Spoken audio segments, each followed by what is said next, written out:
नमस्कार मेरे शिव महापुराण के रसिक श्रोतागण। शिव महापुराण के पाठ के क्रम को हम आगे बढ़ाएं इसके पहले कर लेते हैं शिव पार्वती की वंदना। श्री गणेशाय नमः। कर्पूर गौरम करुणावतारम संसार सारम भुजगेन्द्रहारम सदा वसन्तं हृदयारविन्दे भवं भवानी सहितं नमामि। शिव पार्वती की वंदना करने के बाद अब आप कर लीजिए पवित्र ग्रंथ का शिव महापुराण का दर्शन। और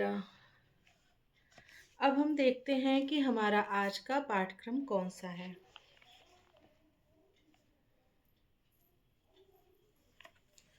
तो आज हमारा शिव महापुराण में रुद्र संहिता के सती खंड में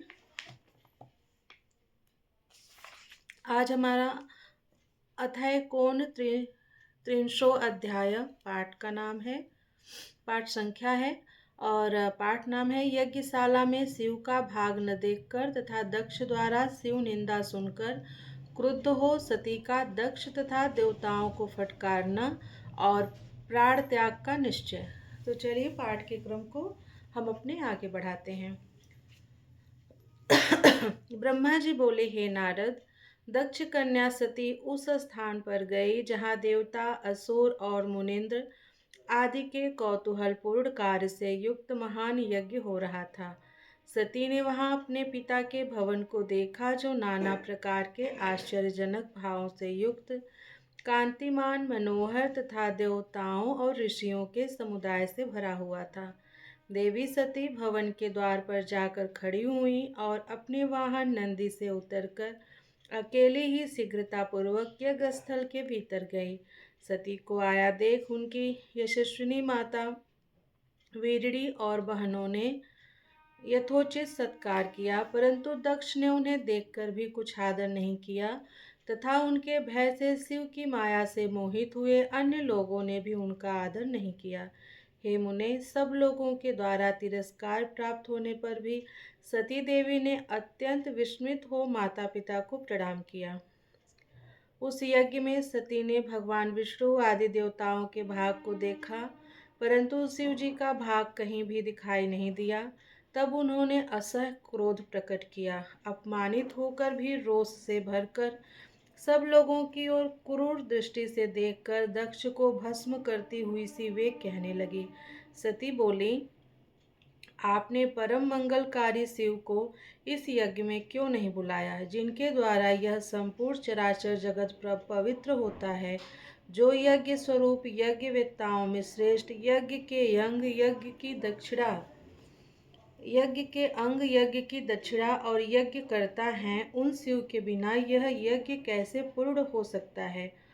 अहो, जिनके स्मरण मात्र से सब कुछ पवित्र हो जाता है, उनके बिना किया हुआ यह सारा यज्ञ अपवित्र हो जाएगा।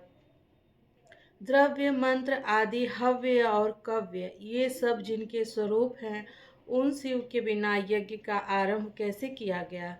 क्या आपने शिव जी को सामान्य देवता समझकर उनका अनादर किया है। हे अधम पिता, अवश्य ही आपकी बुद्धि आज भ्रष्ट हो गई है। ब्रह्मा, विष्णु आदि सभी देवता महेश्वर की सेवा करके अपनी पदवी पर अधिष्ठित हैं। निश्चय ही आप अभी तक उन शिव को नहीं जानते हैं।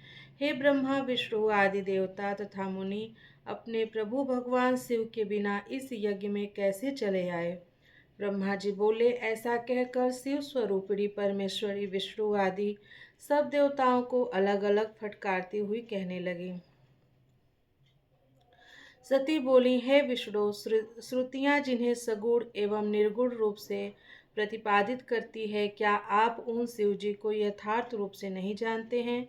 हे विष्णु, यद्यपि पूर्व काल में शिव जी ने साल्वादि रूपों के द्वारा आपके सिर पर हाथ रखकर कई बार शिक्षा दी है, फिर भी हे दुर्बुद्धे, आपके हृदय में ज्ञान उत्पन्न नहीं हुआ और आपने अपने स्वामी शंकर के बिना ही इस यज्ञ में भाग ग्रहण कर लिया। हे ब्राह्मण, आप पूर्व काल में जब 5 मुख वाले होकर सदाशिव के प्रति गर्वित हो गए थे, तब उन्होंने आपको 4 मुख वाला कर दिया था। आप उन्हें भूल गए, यह तो आश्चर्य है। हे इंद्र, क्या आप शंकर के पराक्रम को नहीं जानते? कठिन कर्म करने वाले शिव जी ने ही आपके व्रज को भस्म कर दिया था। हे देवताओं, क्या आप लोग महादेव का पराक्रम नहीं जानते हैं? हे अत्रे, हे वशिष्ठ, हे मुनियों, आप लोगों ने यह क्या कर डाला? जब शिव जी दारुवन में भिक्षाटन कर रहे थे और आप सभी मुनियों ने उन भिक्षुक रुद्र को श्राप दे दिया था, तब शापित होकर उन्होंने जो किया था उसे आप लोग कैसे भूल गए? उनके लिंग से चराचर सहित समस्त भुवन दग्ध होने लगा था। ऐसा लग रहा था कि ब्रह्मा, विष्णु आदि समस्त देवता तथा अन्य मुनिगण मूर्ख हो गए हैं, जो कि भगवान शिव के बिना ही इस यज्ञ में आ गए हैं। अंगों सहित सभी वेद, शास्त्र एवं वाणी जिनसे उत्पन्न हुए हैं, उन वेदांत वेद भगवान शंकर को जानने में कोई पार नहीं पा सकता है। ब्रह्मा जी बोले, नारद, इस प्रकार क्रोध से भरी हुई जगदम्बा सती ने वहाँ व्यथित हृदय से अनेक प्रकार की बातें कही। श्री विष्णु आदि समस्त देवता और मुनि जो वहाँ उपस्थित थे, उनकी बात सुनकर चुप रह गए और भय से व्याकुल चित्त हो गए। तब दक्ष अपनी पुत्री के उस प्रकार के वचन को सुनकर उन सती को क्रूर दृष्टि से देखकर क्रोधित होकर कहने लगे। दक्ष बोले, हे भद्रे, तुम्हारे बहुत कहने से क्या लाभ? इस समय यहाँ तुम्हारा कोई काम नहीं है, तुम चली जाओ या ठहरो। तुम यहाँ किस लिए आई हो? सभी विद्वान जानते हैं कि तुम्हारे पति शिव मंगल रहित, अकुलीन तथा वेद से बहिष्कृत हैं और भूतों प्रेतों के स्वामी हैं। इसलिए हे पुत्री, मुझे बुद्धिमान ने ऐसा जानकर कुवेशधारी शिव को देवताओं और ऋषियों की इस सभा में नहीं बुलाया। मुझ पापी दुर्बुद्धि ने ब्रह्मा जी के द्वारा प्रेरित किए जाने पर शास्त्र के अर्थ को न जानने वाले उद्दंड तथा दुरात्मा रुद्र को तुम्हें प्रदान कर दिया था। इसलिए हे सुचेस्मिते, तुम क्रोध छोड़कर शांत हो जाओ, और यदि इस यज्ञ में तुम आ ही गई हो तो अपना भाग ग्रहण करो। ब्रह्मा जी बोले, दक्ष के इस प्रकार कहने पर त्रिभुवन पूजिता दक्ष पुत्री सती निंदा युक्त अपने पिता की ओर देखकर अत्यंत क्रोधित हो गईं। वे सोचने लगीं कि अब मैं शंकर जी के पास कैसे जाऊं? मैं तो शंकर को देखना चाहती हूँ, किंतु उनके पूछने पर मैं क्या उत्तर दूंगी? तदंतर तीनों लोकों की जननी वे सती क्रोध से युक्त हो लंबी श्वास लेती हुई दूषित मन वाले अपने पिता से कहने लगी। सती बोली, जो महादेव जी की निंदा करता है अथवा जो उनकी हो रही निंदा को सुनता है, वे दोनों तब तक नरक में पड़े रहते हैं जब तक चंद्रमा और सूर्य विद्यमान रहते हैं।